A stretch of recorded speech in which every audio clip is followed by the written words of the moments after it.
This is Osiris Frost, and in today's episode, I want to talk to you about the recent change of heart I've been undergoing with respect to fleet building and the composition of my fleet. Now, as several of you may know, I recently discussed the topic of my fleet on the Inforunners. I'm going to link to that video in the description below. Check it out if you're interested. I'm not going to rehash all the ships that I currently own or that I owned at the time. But if you care to compare and contrast, then you can go check out that video. Sort of where I'm at now is I really don't want to deprive myself of the experience of Star Citizen, of discovering the universe, of doing what a lot of people call zero to hero gameplay.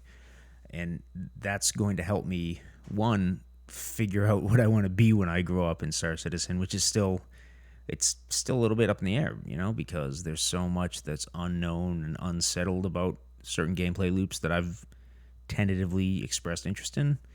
I just don't know if it's going to work out, though. So I feel like it's premature to commit to a fleet at this point in time.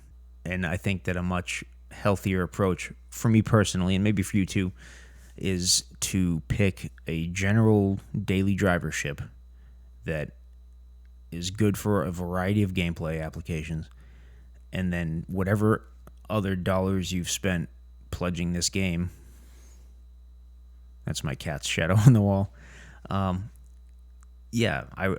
personally going to take the rest of my pledge and I'm going to make my fleet as top heavy as possible.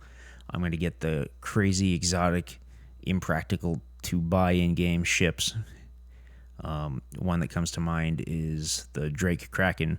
The moral of this story is that I'm going away from the Swiss Army knife sort of fleet where I have a ship for every occasion. I'm still interested in a lot of gameplay, but I want to figure out by doing and having the opportunity to crew on people's ships which of those ships I'm really, truly passionate about owning and earn those in game. And that will give me something to progress toward. I think that it's been discussed often that that's kind of what progression is in Star Citizen, or at least a large portion of it. Personally, I've come to the belief that owning a ship for every occasion would lead me to very quickly be bored with this game.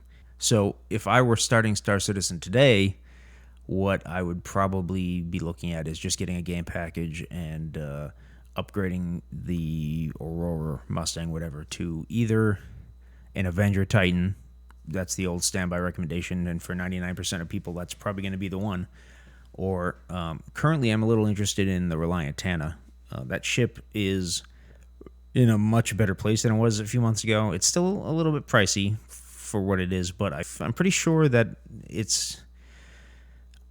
Here, let me back up and say that I'm not by any means an expert on component upgrades, but my understanding is that if you upgrade some of the components in that ship, it's now actually a pretty decent fighter, and it still has the internal cargo capacity. It's got the beds, it's got all the starter functionality. It's kind of an interesting ship if you are definitely leaning toward a combat type of gameplay style, and you want something a little more dialed into that than the Avenger Titan.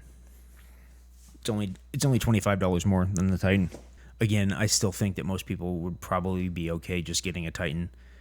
And that's going to be a very resilient ship. It's going to be with you for much longer than an Aurora or a Mustang would be. And you're still spending less than an average AAA title if you upgrade your starter ship to a Titan. So I started to talk about what my ship would be, my fleet would be a minute ago. I am into this thing for a little bit more than just a starter package at this point. Unfortunately, you might say. But at this point, where my fleet is at is the Mercury Star Runner is my daily driver. It's got enough going on. I think it will be reasonably soloable. And if it isn't, for whatever reason, we can adjust fire from there. I feel very strongly like if you're getting into combat with the Mercury Star Runner, you're doing it wrong. I talked about that years ago when the concept sale was around, and I made my videos at that time on it. So I think that you could take an NPC, stick it in the co-pilot seat, and you're gonna be good to go with that ship.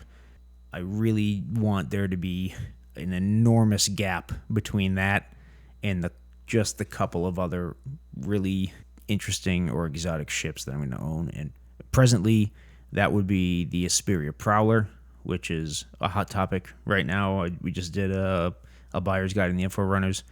I can link to that video down there and below this as well. That's definitely worth checking out. And the Drake Kraken I mentioned, and that's going to put me right around 2,200 or so. And I have another $400 pledged to this game, and I'm just gonna sit on it for now. I have some CCUs. Some of the ones I'm interested in are the Endeavor, the Reclaimer, the Crucible. But I'm not gonna apply any of those now. There's no rush. I own them. They're in my hangar. They're just sitting in the back, not bothering anybody. And I'm just gonna see how things go from here. I'm pretty happy with that small, focused fleet with just a couple of specialized ships. The Kraken is for org operations. The Prowler is for when I want to go take a group of people and go steal somebody's ship. And then, the Mercury Star Runner is my daily driver, and I really feel like it's going to cover my bases in 75% of the situations I find myself in. And the other 25%, I can go crew somebody else's ship. So, anyway, I'm starting to ramble, so I'll cut it there. I'd like to know your thoughts about fleet building. Are you somebody who's in favor of owning one of everything, having a jack-of-all-trades sort of fleet, or do you feel like you should do a zero-to-hero thing yourself? Let me know in the comments. And if you haven't already, like this video, go ahead and hit the subscribe button and smash that notification bell.